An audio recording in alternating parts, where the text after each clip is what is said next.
Cantemos el aleluya. Gloria, gloria, aleluya. Gloria, gloria, aleluya.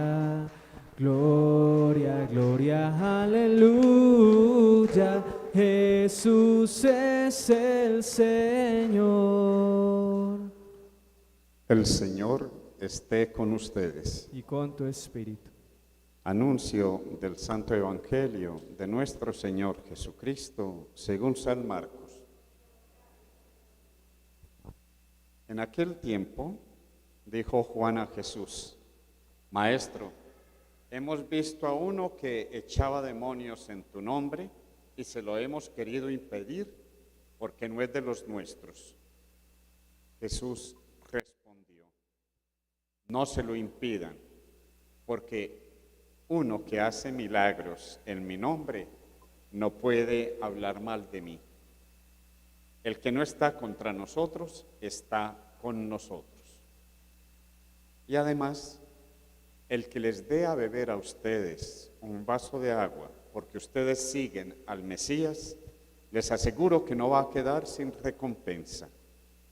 Pero el que escandalice a uno de estos pequeños que creen, más le valdría que le encajasen una piedra de molino al cuello y lo arrojasen al fondo del mar. Si tu mano te hace caer, córtatela, porque más te vale entrar manco en la vida que ir con las dos manos a parar al infierno, a la gehenna, al fuego que no se apaga. Y si tu pie te hace caer, córtatelo. Más te vale entrar en la vida cojo que con los dos pies ir a parar a la gehenna, al fuego que no se apaga. Y si tu ojo te hace caer, sácatelo. Más te vale entrar tuerto en la vida, en el reino, que ir con los dos ojos a parar a la gehenna, al fuego que no se apaga. Palabra del Señor.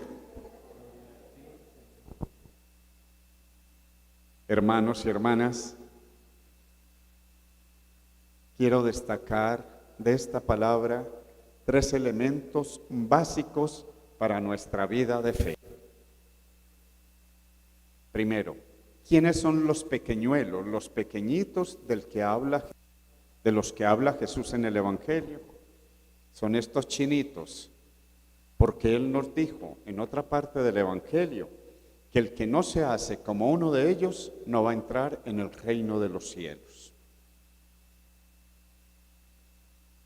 Ser pequeño, según el reino de los cielos, para nosotros que ya somos grandes, y yo soy, ojalá fuera grande, ¿no?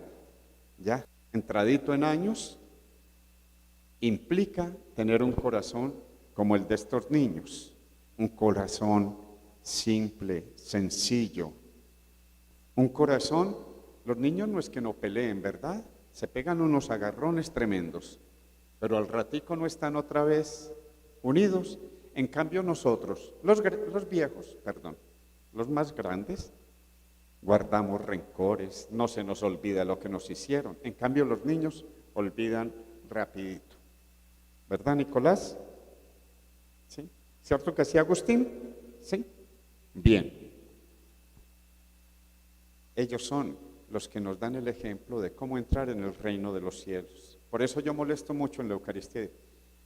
No se distraigan ustedes, porque ellos corren de un lado y para otro y pueden hablar duro. ¿Por qué? Porque están aprendiendo. Pero vaya que la abuela lo pellizque a Alicia, ¿sí? Pues la abuela mandó a llamar a seguridad para que la pellizquen a ella, pero allá afuera, ¿cierto? Si el papá o la mamá o la abuela o cualquiera de los grandes se pone a brinconear aquí, entonces hay que llamar a la EPS porque perdió el sentido o llamar a la policía. Pero los niños y las niñas tienen que ser niños y niñas.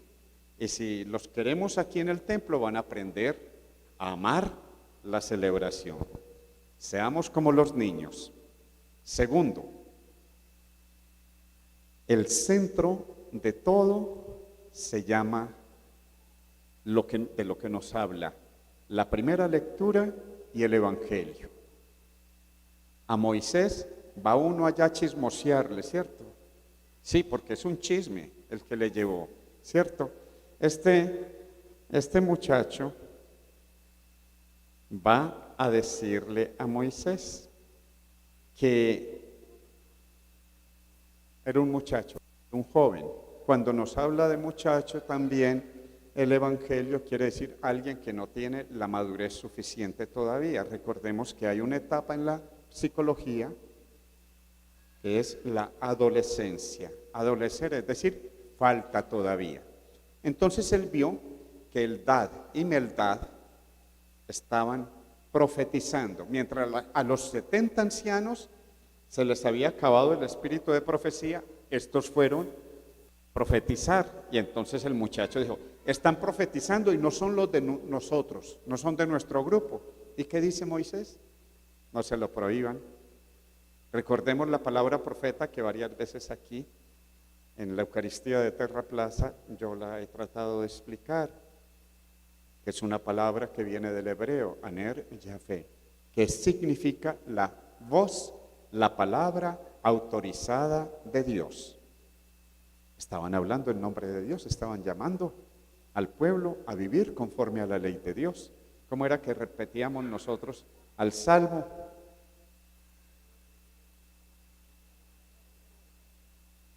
Tus mandatos, Señor, son rectos y alegran el corazón. Decir mandatos es decir la palabra de Dios. Y el día de nuestro bautismo fuimos consagrados en el primer rito explicativo del bautismo, o sea, después de que nos bañaron con el agua, el primer rito explicativo es la santa unción, la unción con el santo crisma, con el aceite perfumado.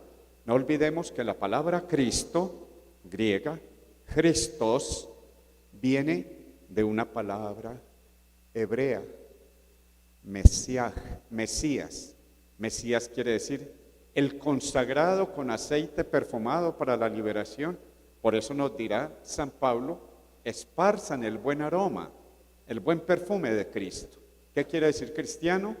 El consagrado con aceite perfumado. ¿Cómo esparcimos el buen olor de Cristo? Viviendo la consagración bautismal. Cuando nos derramaron, bueno, algunos untan un poquitico nomás, de aceite perfumado en la cabeza, el santo crisma, el que lo recibimos todos para ser profetas en Jesucristo, el profeta por excelencia, para ser sacerdotes en Jesucristo, sumo y eterno sacerdote.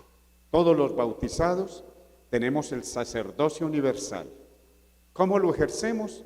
Lo ejercemos actuando como actuó el sumo sacerdote Jesús, viviendo conforme a la voluntad de Dios. ¿Cómo lo celebramos? Cuando nos reunimos en familia o nos reunimos a celebrar los sacramentos, elevando la más grande acción de gracias que podemos hacerle al Señor, de manera particular en los 7 sacramentos y en la Eucaristía.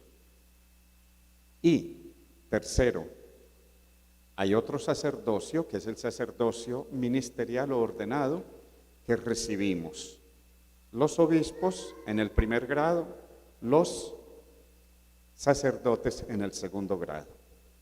Y los otros ordenados son los ayudantes de los obispos y de los sacerdotes, el diaconado permanente o el diaconado transitorio de los seminaristas. Pues bien, al ser constituidos somos sacerdotes profetas, por ser un pueblo elegido, entonces todos tenemos el regalo de la profecía. ¿Y cómo somos profetas? No como nos invita Hollywood, con las películas esas de terror, la profecía 1, 2 y 80, yo no sé cuántas van. ¿Sí? No, esa no es la profecía. La profecía tampoco es lo que hace una señora o un señor por allá con una bola de cristal, donde los no católicos o los que no creen en Dios se van a que les lean las cartas, el tabaco, el cigarrillo, la taza de café o de chocolate. No, eso no es profecía. La profecía es el don de Dios para vivir la palabra y poderla anunciar la salvación, denunciando el error y el pecado. ¿Qué significa eso? Que entonces mamá y papá son profetas cuando están enseñando a sus hijos y a sus hijas desde pequeñitos a andar por el camino recto. Y cuando llaman la atención, no pegando, sino corrigiendo, para que vean el camino del bien. Y los adultos, los jóvenes y los adultos, ¿cómo somos profetas? Denunciando el mal, la injusticia, la violencia, o sea, el pecado en todas sus formas, y anunciando que Él solo es el Mesías, el Salvador. Si alguien da un vaso de agua a uno de ustedes solo porque siguen al Mesías, no se quedará sin recompensa. Somos seguidores de Jesús por la vida bautismal en la que se nos consagró para seguir a nuestro Señor Jesucristo, pobre, humilde y crucificado, siendo los pequeños. Yo molesto mucho a las personas que no saben porque les digo que es eso de padres. Nosotros no somos padres. Los padres son los sacerdotes diocesanos y los de otras congregaciones. Pero los que pertenecemos a la orden franciscana no tenemos ese calificativo de padres. Quisiéramos ser padres en el sentido de papá Dios, ¿verdad? Pero nosotros somos hermanos o frailes, pero tenemos un calificativo que nos puso Francisco de Asís. Frailes menores. ¿Para qué? Para que trabajemos todos los días. Y si yo estoy actuando mal, ustedes tienen que ser profetas conmigo y llamarme la atención. Usted dice y habla mucho que es un fraile menor, que es un hermano menor, pero parece un señor feudal. Mire, nos mira así como por el rabillo del ojo, nos trata mal. No parece que estuviera amando y sirviendo. Ser hermanos menores es un llamado, primero que todo a nosotros que nos pusieron ese nombre, pero pequeñuelos, como dice el Evangelio, es un llamado para usted, para todos nosotros. No pequeños en estatura, porque algunos se quedan así pequeñitos, ¿cierto?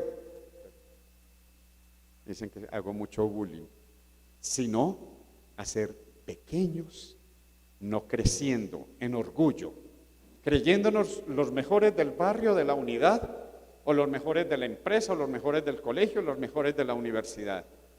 También molesto yo mucho eso. Es que por ahí nos enseñó alguien que era disque de los grandes del país y lo cogieron con una infracción y entonces ¿qué dijo? Es que usted no sabe quién soy yo. Hasta les puse el ejemplo de un obispo por ahí muy querido, a quien quiero mucho, que una vez iba manejando su carro y lo detuvo también el tránsito. Y él le preguntó, él tenía su cuello clerical y su pectoral, y entonces le estaban haciendo el comparendo, el parte, y entonces él le preguntó, ¿es que usted no sabe quién soy yo? Le dije, no señor, yo no tengo el gusto de conocer. En la salida hacia el sur, yendo para Timbío. ¿Cómo? Para el Tambo, ¿sí? ¿Cómo se llama eso allá? Los Picachos, ¿sí? A mí me lo mostraron y dije, pero ¿cómo volvieron esto basurero en esa hermosura de paisaje? Pero tienen que haber, ¿cierto? ¿Cómo son los basureros? Hoy en día son muy técnicos. Y yo pongo un ejemplo. ¿Han dejado ustedes varios días en su casa los desperdicios orgánicos? Todo lo que sale de la cocina. Lo dejan varios días y ¿qué pasa? ¿Cómo comienza a oler? Sí, se pone rancio, ¿no? Segundo, si usted mete la mano, ¿cómo está eso allá adentro? Caliente. Hoy en día los acopios de la basura son hechos técnicamente, les ponen unos respiraderos para que eso que huele maluco, que es el gas metano, salga y se queme con el oxígeno. Si no le ponen eso, el basurero siempre arde, está siempre ardiendo, quemando, echando humo. La Gehenna era el basurero de Jerusalén. A nosotros nos pusieron ya el arte y todo, que el infierno era lleno de llamas, ¿sí? Cuando el Evangelio o la palabra de Dios habla de infierno, está hablando es de inferus, las regiones inferiores. Entonces, por la mitología griega y todas estas cosas, pasó a decir que era un lugar de tormento. Y como decía, la Gehenna vivía ardiendo entre un lugar de fuego, o el lago de fuego que no se apaga. Y hasta entonces la pobre Virgen María del Carmen la ponen encima de unas llamaradas. Ese es que el purgatorio, como si fuera el asadero universal, la churrasquera universal. Y a un santo también muy querido de los agustinos, a San Nicolás de Tolentino, lo ponen también encima de unas llamas. Y entonces a nosotros no nos han explicado muchas veces que el infierno es la ausencia total del amor de Dios, de la ternura, del cuidado. Por eso, pasar al cielo, pedimos por los difuntos, porque allá es el amor eterno, donde no hay sufrimiento, no hay llanto, ni enfermedad, ni luto, sino vida para siempre. El infierno, que nos lo imaginamos lleno de llamas, es como si estuviéramos en el basurero de Jerusalén, en la Gehenna, ardiendo. Cuando tenemos una llama viva, si le ponemos encima el dedo, no aguantamos mucho. Para el otro día en un colegio donde yo iba, le llamaron la atención y mandaron a traer a los papás porque vi que varios niños tenían unas heridas en la mano, en el dedo del corazón. ¿Y qué era? Que estaban apostando, quemándose con un encendedor. Y al que más aguantara. Queremos estar toda la vida como ardiendo. Así el infierno es la ausencia de Dios, es la ausencia del amor. Por eso, ¿quién se va para allá? El que vive en el orgullo, el que vive en la codicia, el que vive en el acaparamiento, el que vive en la corrupción, el que vive en el egoísmo, es decir, el que no es seguidor del Mesías. Por eso, yo quisiera invitarles a que ustedes no se olviden de esta palabra, donde unos critican porque otros están haciendo milagros en nombre del Señor y no queremos que lo hagan porque no son de los nuestros. Así sea un ateo, sea alguien que pertenece a otra iglesia o a otra religión, si actúa con bondad, con justicia, con transparencia, está actuando en nombre de Dios, así no lo conozca. Y no se lo podemos impedir. Lo ha dicho el Señor desde el Antiguo Testamento y lo reafirma Jesús en el Evangelio de hoy. Pero sí, ojalá podamos nosotros darnos cuenta de lo que implica el capítulo 5, son solo 6 versículos, capítulo 5 del versículo 1 al 6 de la carta de Santiago. En la búsqueda de riqueza está pudriendo nuestro mundo, porque no importa conseguirla a como dé lugar, con tal de tener todos los lujos posibles. Una cosa es que se consiga vivir bien y muy bien como deberíamos estar todos, pero fruto del trabajo honesto, transparente, no fruto de la corrupción ni de lo que es ilícito, como vemos nosotros que acontece en nuestro departamento y en el país. Eso es, tenemos que ser profetas de Dios y esto hay que denunciarlo. ¿Por qué estamos como estamos? ¿Por qué no podemos salir a la calle con tranquilidad? Porque viene la delincuencia y se lleva el fruto del trabajo de las personas. ¿Por qué matan por un celular, por una bicicleta o tumban a una persona que va en su moto para robársela y para acabarle lo que ha conseguido con un trabajo duro y honesto? ¿Por qué se roban lo que pagamos en impuestos los que han sido elegidos por el mismo pueblo? ¿O es mentira? ¿O es falso? ¿O es política eso? Es una realidad cruel como vivimos nosotros los colombianos y los caucanos, consecuencia de la inmoralidad, de la injusticia, de la corrupción y de la delincuencia. Tenemos uno de los ejércitos más grandes del mundo, dicen de los mejor preparados del mundo, y se ha podido acabar lo ilícito, se han podido acabar los cultivos no lícitos, se han podido acabar con el narcotráfico y todas sus secuelas. Entonces, ¿qué nos toca? Los que venimos a la Eucaristía, pidamos al Señor nos abra los ojos y nos haga conscientes de esta realidad, porque algunos en cualquier momento nos va a llamar el Señor. Pero estos niños y niñas, ¿queremos dejarles un país de esta manera?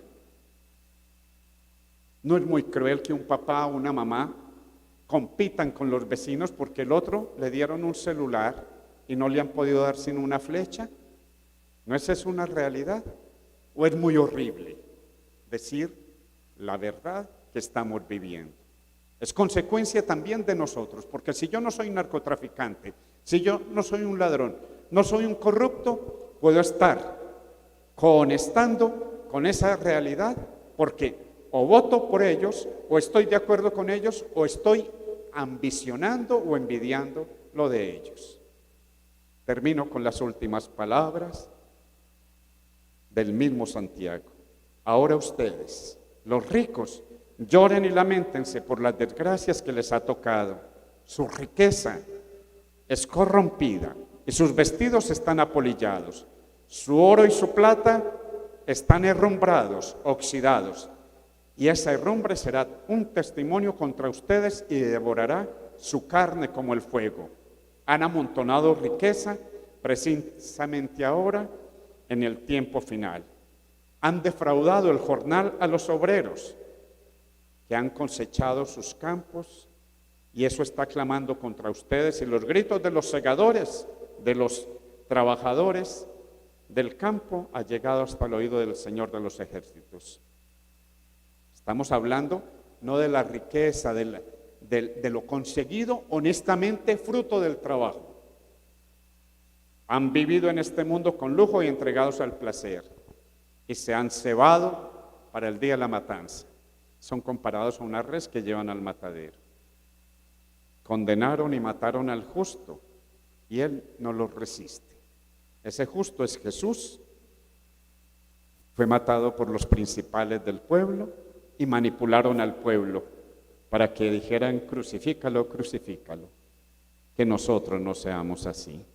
Hermanos, pidámosle al Señor que nos ayude a que esta palabra no quede perdida y a todos nos dé la gracia de ser sus profetas aquí y ahora, así sea.